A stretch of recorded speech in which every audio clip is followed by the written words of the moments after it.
es cierto que todos los caminos conduzcan a Roma. Los lugares donde podemos ir son casi infinitos. ¿Ya decidiste dónde quieres ir hoy? Piénsatelo bien para no equivocarte. Toma en cuenta que el tablero de ajedrez ha cambiado. Hoy el rey se ha enterado que va desnudo.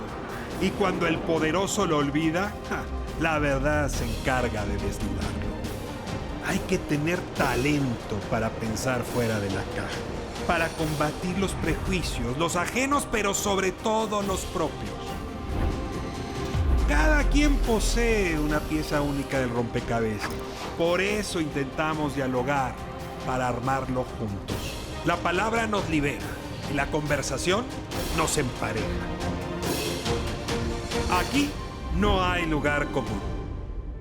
No hay lugar común, tiene esta noche a Rosa Montero, gran escritora española, y bueno, pues es parte de esta colección de entrevistas que levantamos en la Feria Internacional del Libro en tiempo real. Rosa, bienvenida, me da mucho gusto saludarte. Y a Te mí está también. yendo muy bien en la FIL.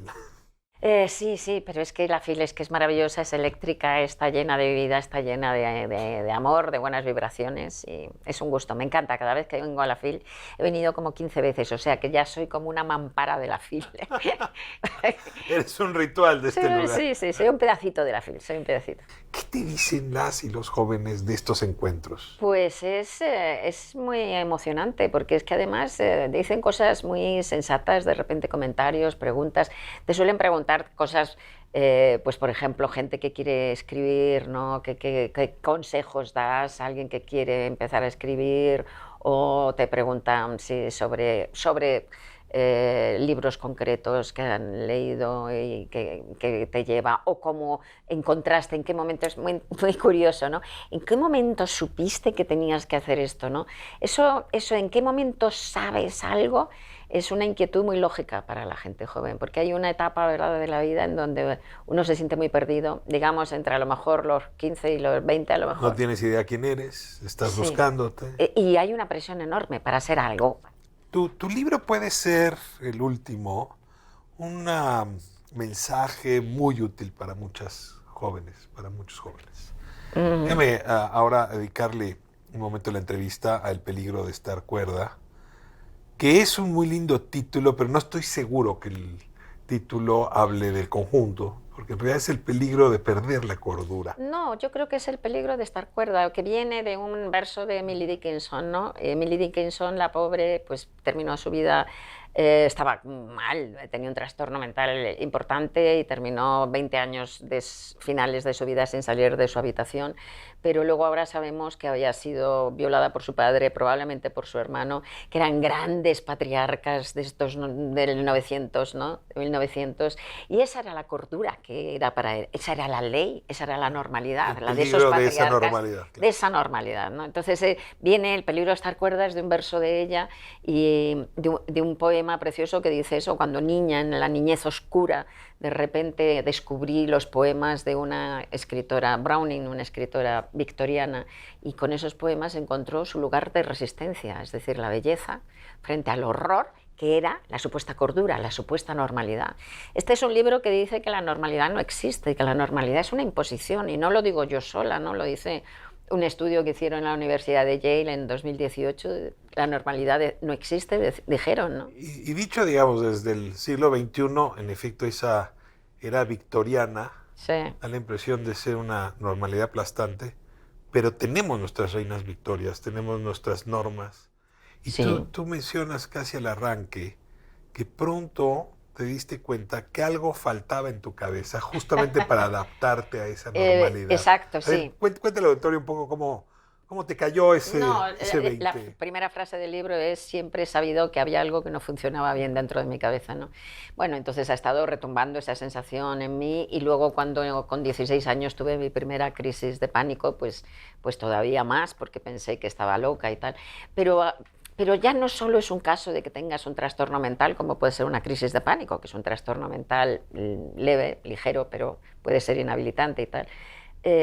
Vuelvo a repetirte que la cuestión es que nos intentan meter en una horma que no es lo normal. Si lo normal fuera de verdad lo más habitual, no estaríamos tan empujados a meternos en esa cajita, ¿no? No requeriríamos calzadores. Exacto, nos saldría de natural, ¿no? Y sin embargo, pues todo el mundo se ve como obligado a traicionarse a sí mismo y desarrollamos estrategias defensivas desde muy niños para que no se nos note que somos divergentes, que no nos adaptamos con razón, porque si el niño llega al colegio y se muestra que es distinto a esa normativa, los otros niños lo pegan.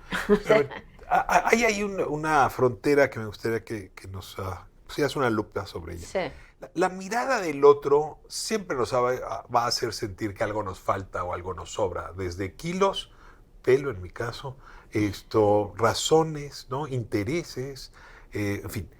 Pero hay un momento en donde uno mismo se pregunta si los otros no tienen efectivamente razón. Y ahí es cuando uno se da cuenta que puede haber una pieza que falte. Son dos cosas distintas, la mirada del otro y cuando tú te apropias de la mirada del otro para trastornar tu propia vida. Claro, pero has abierto otra puerta que es muy interesante, que es cómo dependemos realmente, cómo no sabemos quiénes somos, cuán difícil es llegar a saber lo que de verdad queremos, porque en realidad estamos respondiendo a los deseos de los otros antes que a nuestro propio deseo.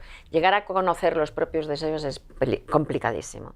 Entonces respondemos en primer lugar a unos deseos que son los fundacionales, que son los poderosos deseos paterno y materno. Entonces nos pasamos la vida intentando cumplir esos deseos paterno y materno e incluso catastróficamente muchas veces lo que nosotros creemos que son los deseos paterno y materno, aunque a lo mejor ni siquiera lo son. Eso los estamos reclamando. ¿Por qué me impusiste esto? Y el padre o la madre te dice... Pero si yo no he hecho eso, eso no he hecho... Y luego viene también el deseo de los amigos, el deseo que somos animales sociales y realmente necesitamos que los demás nos aprecien, nos acepten. Tú sabes que cuenta David Eagleman, este neurocientífico que a mí me encanta, me gusta muchísimo, cuenta que el rechazo de los otros duele tanto como un dolor físico. De hecho, se encienden en las radiografías estas que hacen con... las resonancias magnéticas con color y tal, se encienden los mismos lugares del cerebro del dolor físico. Que te cortan un brazo, se encienden esos lugares. Te rechaza el entorno, se enciende el mismo lugar. Expulsa el cuerpo social, como no te va a doler si somos parte de ese animal demográfico. Pues es esa misma sensación como de una mutilación. Entonces es tremendo. Y claro, estamos menesterosos de la mirada ajena, menesterosos de que esa mirada nos acepte y nos quiera, ¿no? Ahora, esto está ocurriendo no en el siglo III después de Cristo, no en la era victoriana, sino ahora donde en efecto las neurociencias, la medicina, finalmente desarrolló un mejor conocimiento del cerebro. Sí. Y tú con bastante gracia citas al Dr. House o cualquiera de estas series que uno ve donde vienen justamente esas tomografías y uno se pregunta, ¿será que las 100,000 millones de conexiones neuronales que tengo en la cabeza funcionan bien? Bueno, ¿O pido un fármaco para corregirme? No, lo malo es que tampoco se corrigen solo con fármacos, que los fármacos no han llegado a... Se necesitan. Mira, para mí los trastornos mentales se parecen muchísimo al cáncer. En primer lugar, es una enfermedad física. El trastorno mental es una enfermedad del cuerpo, igual que el cáncer. En segundo lugar, hay una gama enorme.